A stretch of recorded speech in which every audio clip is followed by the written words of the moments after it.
Is ABC World News with Diane Sawyer. Good evening. The world is watching as the giant Arab nation of Egypt is boiling tonight. Fear and frustration exploded in the streets. Protesters promised a day of wrath, and it has become a night of flames, rioting, and tear gas. The embattled 82-year-old president, Hosni Mubarak, who was hidden from the mayhem, emerged, making it clear he is not stepping down and warning the protesters about chaos. The White House faces a crucial challenge with this apparent Roman candle of rebellion in the Middle East. And our Jake Tapper is standing by there. Christian Amanpour is right here with Martha Raddatz, all reporting in tonight. But first, we will take you into the streets of Cairo and start with Alex Marquardt. Tonight, Cairo on fire. Police vans torched, the ruling party headquarters in flames. The army moved into Cairo, as well as the Egyptian cities of Alexandria and Suez, to reinforce the police who have been clashing with protesters all week. Protesters who have been using Facebook and Twitter to organize the masses. Attempting to quell the uprising, the government today shut down all internet and cell phone service, with no result. It all began early afternoon as Egyptians prayed in the streets, the police watching and waiting. As prayers ended, angry worshippers poured into the streets, their fury directed squarely at President Hosni Mubarak, who has ruled for 30 years. 60 years is enough. We hate these people. We hate all this government. We hate it. We want a complete change for all of them. They were immediately met with a barrage of rubber bullets, tear gas, and water. Nothing has kept the people off the streets. Now they are angrier and more determined than ever to overthrow this regime. Wave after wave of tear gas came.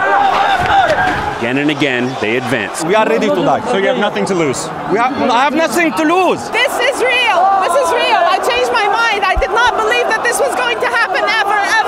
I can't believe myself. In the middle of the protest was Nobel Peace Prize winner and reform leader Mohammed El-Baradei, whom many hope will be the next president.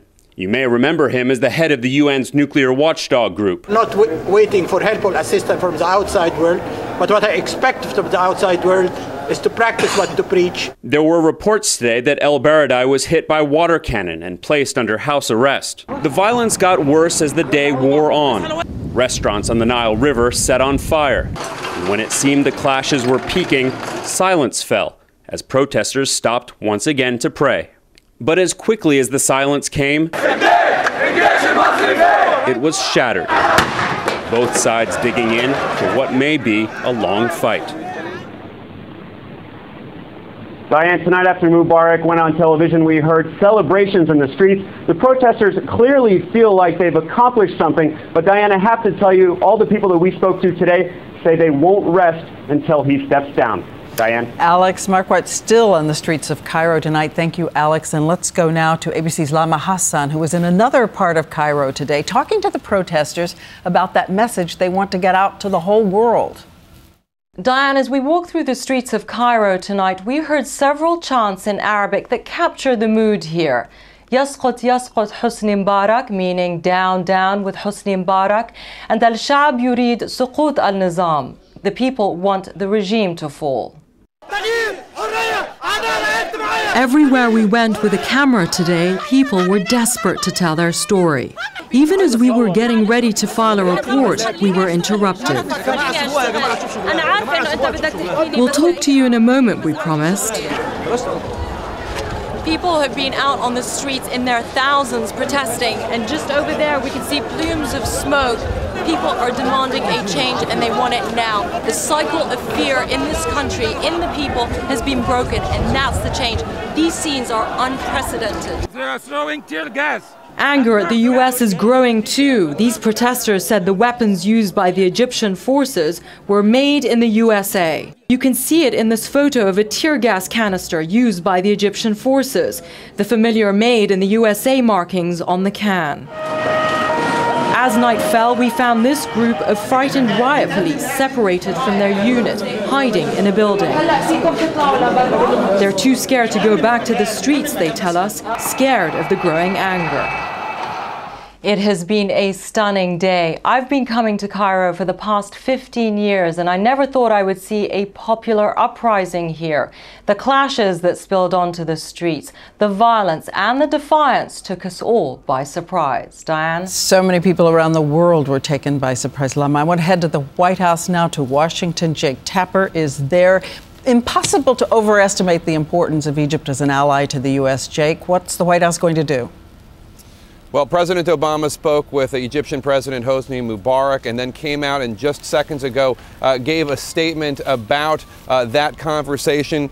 He said, first of all, that he called on the Egyptian government to not treat the protesters with violence, to respect the universal rights they have of assembly, of speech.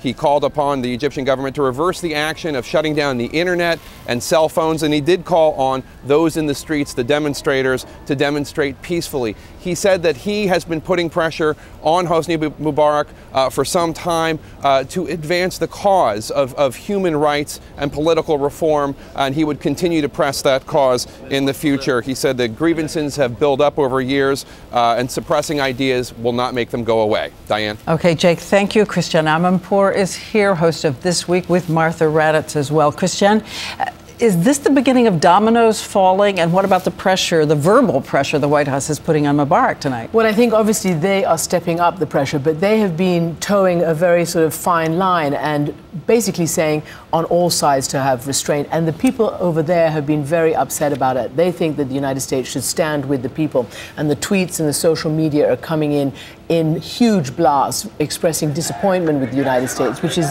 not good at this precise moment.